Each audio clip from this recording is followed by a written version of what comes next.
Mardi 17 mars à 20h30 dans la salle SRV au Mureau, s'est tenue une réunion publique organisée par de nombreuses associations des Yvelines combattant des projets plus ou moins hasardeux. D'où le thème de la réunion, les Yvelines, un territoire d'expérimentation hasardeuse des populations sacrifiées.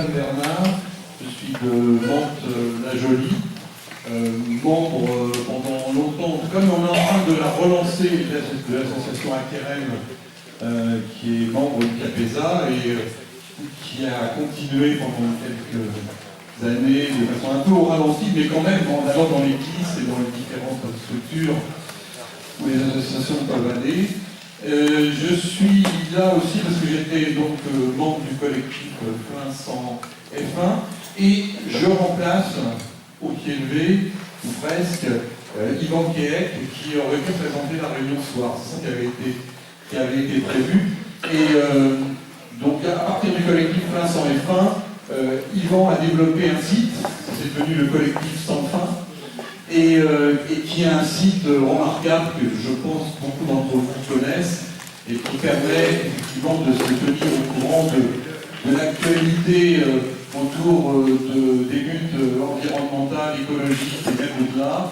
Et il fait ça avec beaucoup de talent et beaucoup de constance et vraiment c'est un beau travail. Donc je vais donc le remplacer là ce soir. Je m'appelle Fabienne Lorel, donc je suis du collectif Plein Sans Fin, maintenant collectif Sans Fin. J'habite Plein et donc on a été un peu à l'initiative en gros de cette idée de réunion publique qui pourrait aller plus loin qu'une réunion publique, ça c'est notre souhait, de quelques associations qu'on a rencontrées, puisqu'on coordonne finalement, on a pris la réceptacle de pas mal de combats locaux, en tout cas sur le Val-de-Seine. Et une des associations qui est assez en pointe en ce moment, c'est la BL3C contre l'extension du terrain de Galcia vers Vexin. Comment nous, on était un collectif qui avons gagné notre bataille, disons qu'on a réussi à empêcher ce projet inutile, imposé et coûteux que fut le circuit F1 relativement rapidement, quand on voit ce qui se passe ailleurs en France, sur les grands projets de ce type. Parce qu'on a eu un concours de circonstances, c'est vrai, mais aussi on a eu une mobilisation importante, citoyenne et très collective. Donc on pense que c'est important d'aider, de donner un peu les moyens qu'on a eus. Alors on s'est dit qu'on a eu plusieurs contacts avec plusieurs associations, on a lancé l'idée, il y a aussi l'association d'Argentville qui est grâce au combat. Et puis l'association Non Condachère, qui est une grosse association, et une association qu'on connaît bien, qui était aussi membre du collectif Plein Sang F1, le CCVSB, le collectif pour la circulation en Val-de-Seine et Vexin, puisque c'est tout à côté tous les problèmes de circulation autour de volant, les bureaux, etc. Voilà un peu l'objectif. Il y a d'autres associations qui ont été contactées et qui ont signé le tract d'appel à cette réunion. On l'a rédigé collectivement à l'appel. Et c'est un appel qui peut nous servir voilà, et on s'est dit que il ne suffisait pas que chacun se batte dans son coin, qu'il fallait un peu essayer de voir la cohérence qu'il y avait entre tous ces projets, notamment dans les opérations d'intérêt national, mais aussi plus loin, dans le cadre du Grand Paris, que Cody va essayer de brosser après les interventions des autres associations, parce que ce sont des sujets. Nous, on savait quand on avait terminé le conflit sur le circuit F1, on savait que ce qui nous attendait, c'était l'opération d'intérêt national et le Grand Paris qui allait impacter tout le monde jusqu'au avant-presse. Donc, on savait que ça pouvait être un ciment en paria sur lequel on pouvait s'appuyer pour expliquer quels étaient ces projets de bétonnage, entre autres, et d'accaparement de terre de façon exponentielle. C'est pas long, hein? Moi, je me présente Antoine Lee, donc je suis président de l'association Non Condachère, qui, comme son nom l'indique, se bat contre le projet de Condachère pour le département des Yvelines de nous imposer par-dessus de l'évaluation à carrière sous Poissy. Donc moi, j'étais intéressé par la démarche d'aller un peu au-delà de notre territoire et plutôt venir un peu de ce côté au Muro, voir d'autres associations, parce qu'en fait tous ces projets sont un peu liés. Donc les projets routiers, effectivement, pour nous, ils sont complexes, puisqu'on vit depuis 3 ans un espèce de cauchemar où on fait cumuler un projet d'État qui est le projet de la prolongation de la Francilienne à 104, qui a été un peu reporté au calendrier, mais qui, paraît-il, est encore inscrit dans les textes, et puis un projet départemental qui fait en fait quasiment la même chose, mais en plus petit, mais qui est saucissonné, et qui en fait est complètement en permanence réanimé par le département, qui lui trouve de nouvelles motivations à chaque fois qu'on lui dit que effectivement ça ne marche pas pour désenclaver, ça ne marche pas pour améliorer le trafic, ça ne marche pas pour je ne sais quoi encore. Eh bien, à chaque fois, on y trouve de nouvelles motivations. C'est dire qu'il y en a peu et que c'est simplement la volonté du prince de détourner la circulation d'une ville pour en fait faire un projet qui obligatoirement en amènera d'autres. Donc, la difficulté qu'on rencontre, c'est qu'effectivement, c'est comme pour toutes les associations, on nous oppose en fait le bon droit, que ce soit le département et aussi les services de l'État, qui nous disent, écoutez, si vous êtes contre le projet, allez au tribunal, et puis le droit prime en France. On se rend compte qu'après être passé déjà au tribunal administratif, tous les requérants, il y en avait 7, ont tous été évalués d'un ordre, ils étaient tous différents, toutes les motivations étaient différentes. Donc on voit bien qu'en fait on a une justice de territoire aussi, et il faut bien se rendre compte que ça peut arriver à tout le monde, que quels que soient les projets dont vous allez peut-être entendre parler tout à l'heure, ça peut vous arriver chez vous, et à ce moment-là, vous ferez comme nous, c'est-à-dire que vous sortez en fait de votre petit égoïsme qui au quotidien fait que chez vous êtes très bien, et vous vous rendez compte que d'un seul coup, on vous ment, toutes les motivations qu'on vous oppose, ce sont des contre-vérités, on vous raconte en fait que c'est pour faire un truc alors que ça ne le fait pas, on vous dit que ça va améliorer des choses alors que ça ne le fait pas, et quelque part, on découvre qu'effectivement, la naïveté dans laquelle on pensait être comme un bien vivre ensemble, et on se rend compte que les projets évoluent au hasard en fait des calendriers, au hasard en fait des opportunités, et c'est surtout ça en fait qui motive certainement pas le bon sens, puisqu'encore une fois, dans notre projet de création d'un nouvel axe, qui va en plus pour nous avoir la perversité d'être un pont contre un souterrain, parce qu'en fait on aurait pu dire que globalement on aurait pu avoir le moindre des mal, plutôt, et bien en fait c'est le pire qu'on aura, puisque ce pont étant créé, tout après pourra y passer de lui. Donc d'un petit projet, on va après le dévalider par un grand. Donc voilà, nous... Bonjour, donc je représente l'association CCDSV, qui est un collectif d'associations basé sur Mézy et Henricourt principalement. Donc l'objet de l'association, c'est une longue histoire, une histoire assez ancienne, puisque à l'origine, le collectif d'associations s'est mobilisé contre le doublement du pont de Melan, qui était prévu dans les années 70, pour passer donc du pont de Melan et Mureaux, des deux ponts, pour le franchissement de la Seine. Donc, si aujourd'hui le CCDSV existe toujours, ce doublement n'a pas eu lieu, mais depuis, il y a eu de nombreux projets, et notamment un projet qui visait à relier l'A13 à l'A15 par une voie qui traversait le parc du Bessin. Tout ça, évidemment, n'est pas réalisé, n'est plus en cours, mais il y a d'autres projets qui viennent remplacer tout ça, et qui s'appelait donc ce projet, le projet C13F13.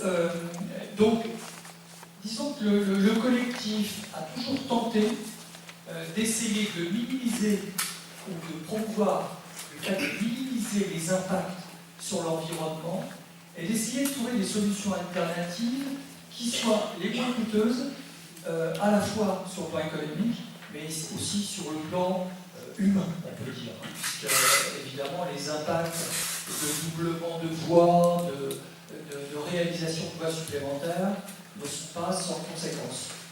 Donc aujourd'hui, le collectif, on pourrait presque dire qu'il survit, parce que c'est évidemment très difficile.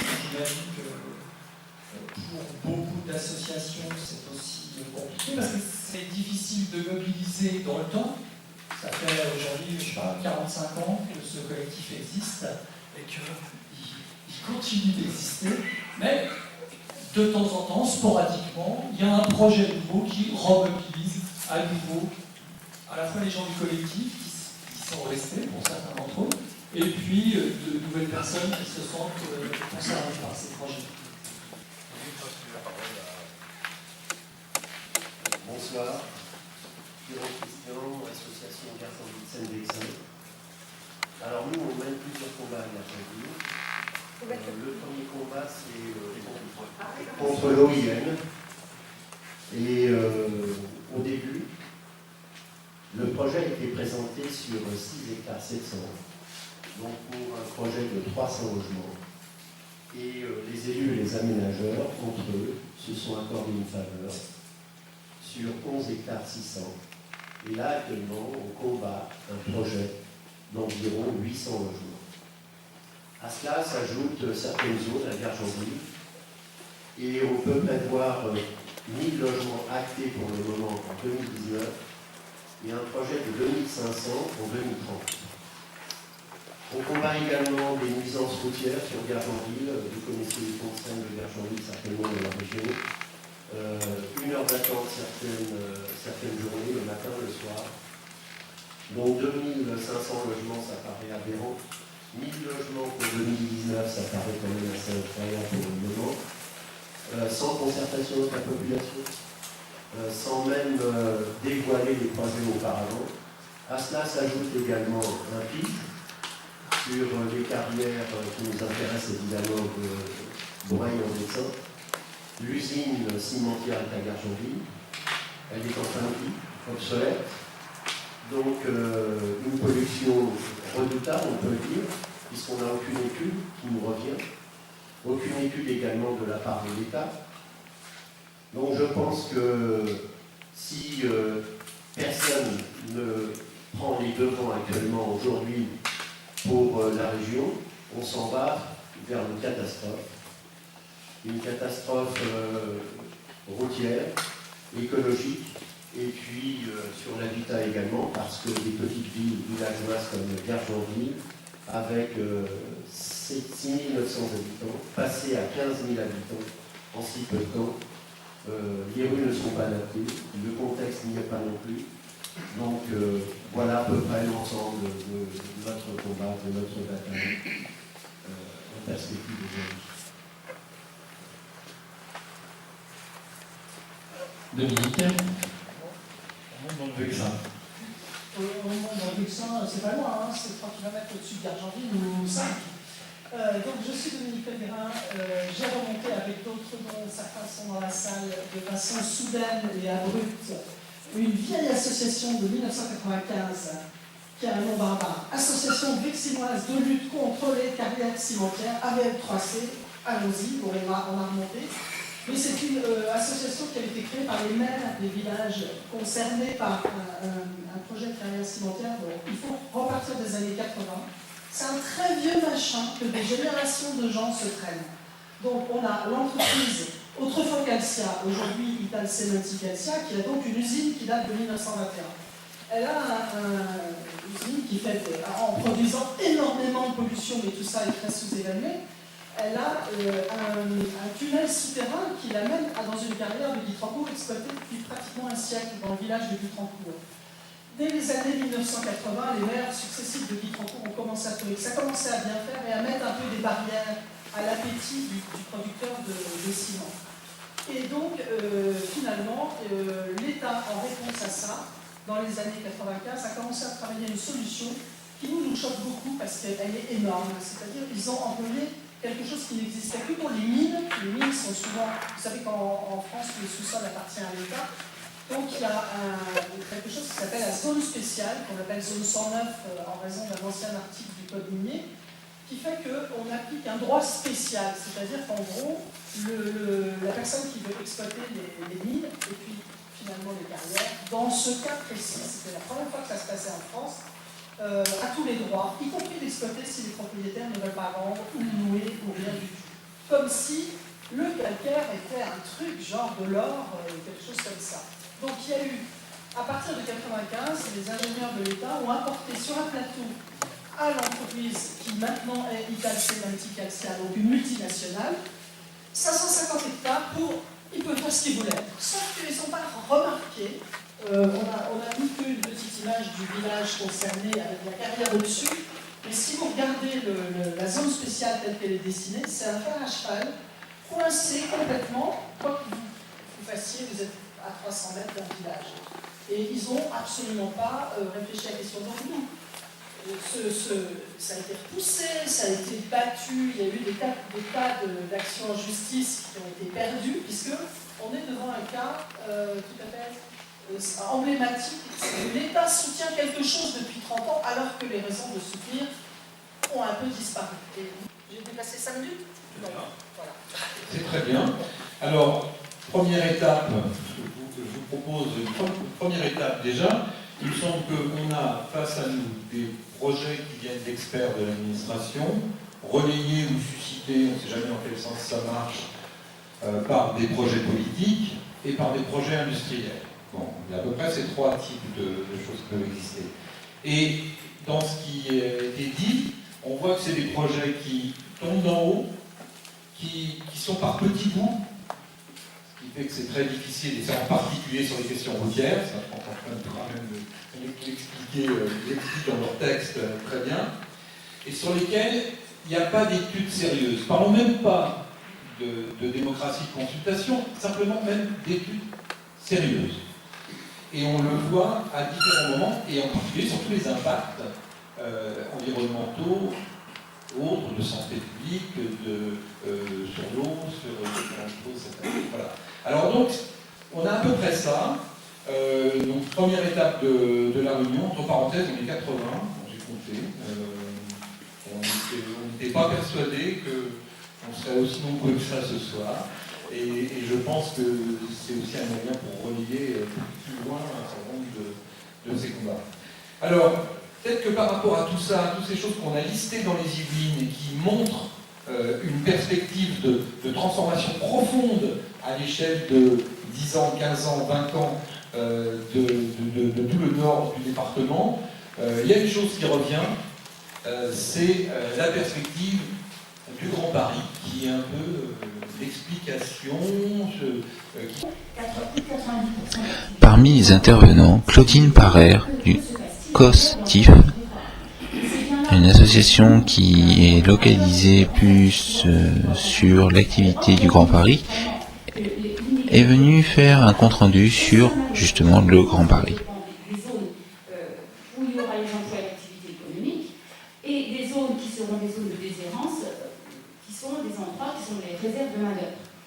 C'est donc bien pour ça qu'il faut ce réseau de transport, pour transporter les gens. C'est donc pas l'amélioration des transports en commun attendue, même si effectivement maintenant avec l'évolution, les débats publics qu'il peut y avoir là-dessus, il y a des choses qui vont dans le bon sens, mais en réalité, il faut bien voir ce qui est, c'est que le réseau de transport du Grand Paris, il va en concurrence directe avec le financement de l'amélioration des transports au quotidien.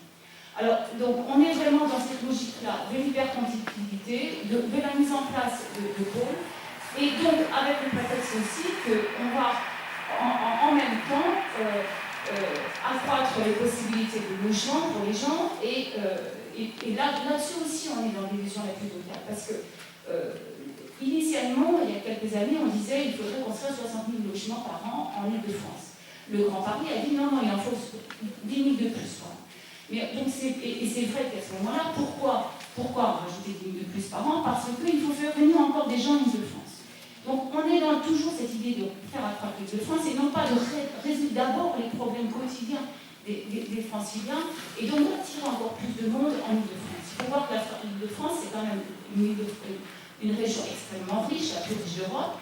On a 2% du territoire en superficie, on a 20% de la population, 30% du PIB, et c'est là que les cadres à 80% sont en Île-de-France. La structure de l'emploi fait que les cadres se retrouvent en Île-de-France et qu'on fait venir aussi un jeune sur deux en Île-de-France quand il a un diplôme et qu'il est qualifié. C'est là aussi que un tiers des habitants de l'Oise ou de l'Eure viennent tous les jours. on est déjà dans cette logique où on attire des gens, donc ça paraît totalement surréaliste de continuer à attirer des gens alors qu'on ne résout pas les problèmes actuels qui se posent en Ile-de-France. Alors, on a, je disais, ces pôles de compétitivité, à la fois c'est des pôles qui sont vraiment ciblés par le Grand Paris, par le projet, mais ce qui est très intéressant, c'est que ça a laissé libre cours à la démesure d'un tas de projets en même temps qui sont apparus.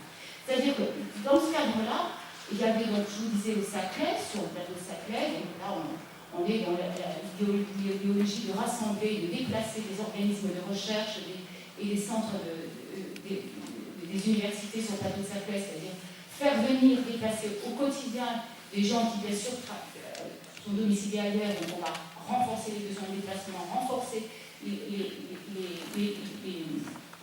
nécessités de logement. On est donc non pas dans la création d'emplois, mais bien sûr dans le transfert d'emplois, et ceci sur un plateau qui a déjà perdu 400 hectares, 1000 hectares de terres agricoles, et qui va encore perdre 400 hectares dans cette opération, puisqu'elle évidemment, elle se fait au détriment des terres agricoles, avec un projet de métro sur cette zone-là, ce qui est vraiment en fait une urbanisation massive. Pourquoi? Tout simplement parce qu'en faisant des déplacements d'organismes, on a des opérations immobilières fantastiques. Initialement, il devait y avoir un déplacement de la fac d'Orsay qui est à tout côté du RER pour la montée sur le plateau de Saclay. Les chercheurs ont beaucoup protesté, donc finalement, ça ne va pas se faire en entier, mais c'est donc des sommes colossales qui pouvaient être récupérées pour faire la promotion immobilière tout près du RER. On est vraiment dans des projets qui sont des projets du BTP ou des projets des grands groupes financiers. Il faut bien être clair, c'est vraiment ça. L'autre projet, c'est l'ONES, dont vous avez sûrement entendu parler, le projet de construction d'un centre commercial en plein champ, avec un projet de piste de ski. C'est oui, de piste de ski là-bas. On a échappé, nous, à Elancourt. Alors, aller en cours, exactement, ce que je sais, c'est que ça a libéré, je dirais, les fantaisies les plus totales. Donc, un projet de piste de ski à Elancourt, le vélodrome de Saint-Quentin qui s'est fait, il y a le village nature au Sénéma qui est en train de se faire, c'est-à-dire un projet absolument monstrueux sur des terres qui ne sont pas que des terres agricoles, mais des espaces naturels dans son ensemble, avec un projet d'installer 5000 cottages et appartements pour en faire le plus grand centre nature quasiment de France, avec 11 000 m² de piscine, enfin, ça s'appelle pas piscine, enfin, un plus joli nom dans ces cas-là. Aqua, je sais pas quoi, c'est ça, voilà. Et donc une partie qui va être en plein air et chauffée à 30 degrés en permanence.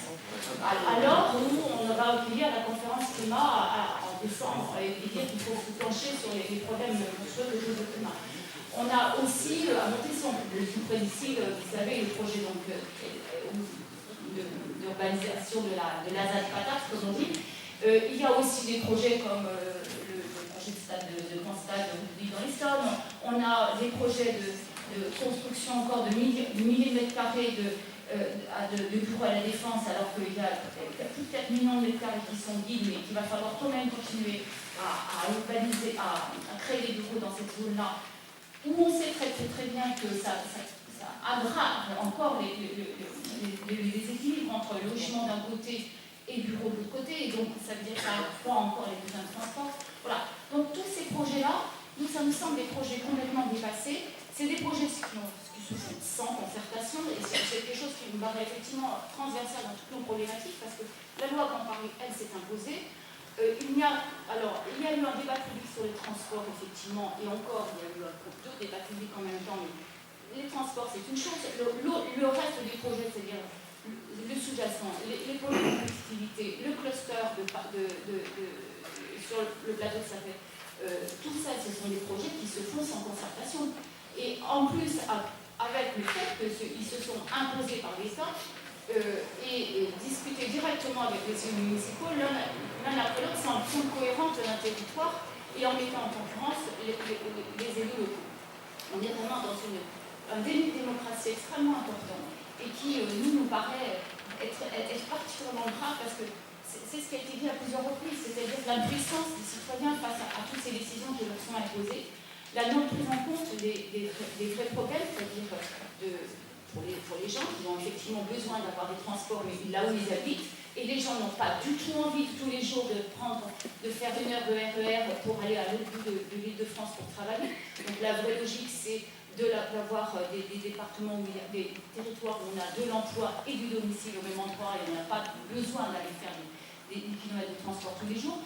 La logique, c'est de garder des terres agricoles en Île-de-France, puisqu'on est passé en dessous de la barre des 50% de terres agricoles depuis l'année dernière. Donc, on continue de faire des terres agricoles, alors qu'on sait qu'on doit absolument avoir une agriculture nourricière. On doit préserver aussi nos zones de biodiversité. On doit aussi faire attention à ce que vont devenir les déchets. Les déchets du Grand Paris, c'est monstrueux. Personne ne sait ce qu'on va en faire, à part faire des décharges sauvages. Voilà. Donc on est dans une logique qui est une logique extrêmement... qui ne prend pas en compte les données actuelles. Ça fait depuis les années 70 que le Club de Rome a sonné l'alarme en disant la croissance telle qu'on la connaît, ça n'est pas possible. La compétitivité, ça veut dire encore plus d'énergie. On a besoin d'encore plus d'énergie pour faire, et d'énergie pas chère. Et donc actuellement, comment va-t-on faire? On est dans un discours qui nie la réalité, qui nie qu'on n'a plus les moyens de faire comme autrefois, et de toute façon, c'est probablement bien, parce que ce n'est pas un modèle de civilisation qui peut plaire à nos enfants et qu'on voudrait donner à nos enfants. Donc c'est vrai que là, on est dans une démocratie sur laquelle on n'a pas de prise, et sur laquelle on est en face à la fois de vieilles idéologies et de lobbies financiers industriels qui font ensemble les chemins que nous réfusons, contre lesquels nous battons tous les jours. Parce que tout d'un coup, j'ai eu un gros poids sur les... Parmi les personnes qui sont intervenues après, au niveau du public, à noter l'intervention de Ghislaine Sonnet, maire d'Évêquemont et conseiller régional d'Île-de-France. Pour ces projets inutiles, et puis d'un autre côté, je suis aussi début, donc je suis méchante, je suis celle qui ne veut pas créer de débat, donc qu'est-ce qu'on fait? Et moi j'essaie toujours d'essayer de trouver une issue de rebondir. Et là j'avais un souci parce que si je prends le micro, c'est aussi pas pour vous annoncer la meilleure des nouvelles. C'est-à-dire que moi-même, dans mon petit comité d'élus, je trouve aujourd'hui qu'il y a une vraie résignation de la part des élus. C'est-à-dire qu'on pense qu'il y a une certaine catégorie qui est là, qui prend des décisions, qui ont tous les pouvoirs. C'est vrai, il y a une certaine catégorie qui sont là, les Pierre Bédier, mais aussi nos parlementaires qui, à un moment donné, prennent des décisions. Et puis, il y a d'autres élus, des élus locaux, qui essaient de faire de leur mieux, qui essayent de porter la voix de leurs habitants, et puis finalement, on se retrouve devant un mur. Et sachez quand même, je tiens à le dire ici, que c'est pas toujours aussi simple, tout n'est pas aussi blanc ou noir. Il y a aussi des élus qui sont là, qui s'engagent et qui essaient de faire avancer les choses.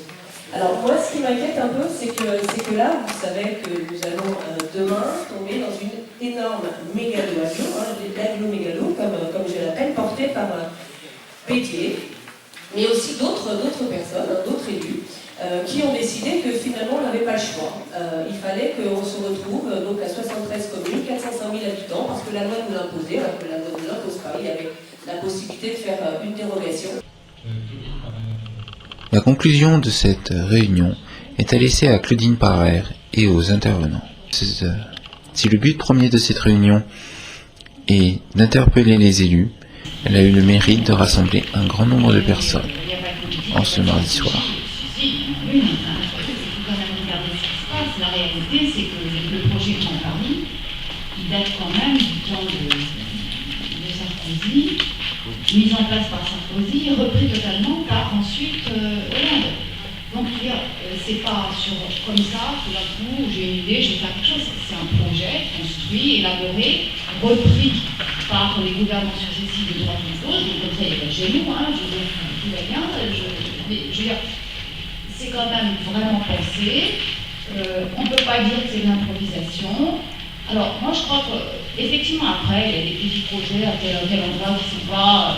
On ne va pas penser qu'ils ne vont pas dans la paranoïa la plus totale en disant que tout est prémédité, etc. Mais enfin, grosso modo, quand même, il y a des petites pièces qui sont dans un ensemble cohérent qui est ce qui est dit. Alors, il y a quand même beaucoup d'idéologie qui est il faut absolument renforcer l'attractivité de l'Île-de-France parce que Paris, ça doit être une capitale financière de première importance. importance dans la lutte, le combat avec le monde en place financière, parce que c'est la locomotive de la France. Chaque ministre nous l'a dit un après l'autre.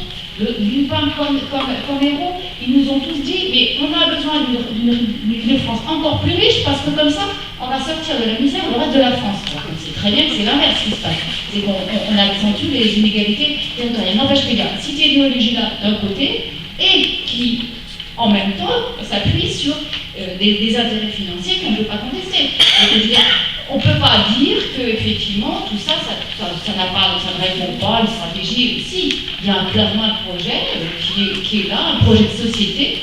Je ne dis pas que c'est un projet, entre guillemets, politique, puisque pour la droite et gauche, c'est la même chose, mais c'est un projet, en tout cas, de société, qui a un projet qui pense qu'effectivement, le toujours plus va permettre encore d'améliorer la situation, en tout cas pas pour tout le monde, puisque bien sûr qu'actuellement, quand on voit ce qui se passe en Île-de-France, les études montrent clairement que les endroits qui sont riches se sont enrichis et les zones qui sont pauvres sont encore plus pauvres. Donc on voit bien en réalité, parce que bon, j'ai beaucoup entendu parler de France Environnement, je ne voudrais pas me rappeler aussi qu'à l'Acoustique on a travaillé sur ces sujets-là.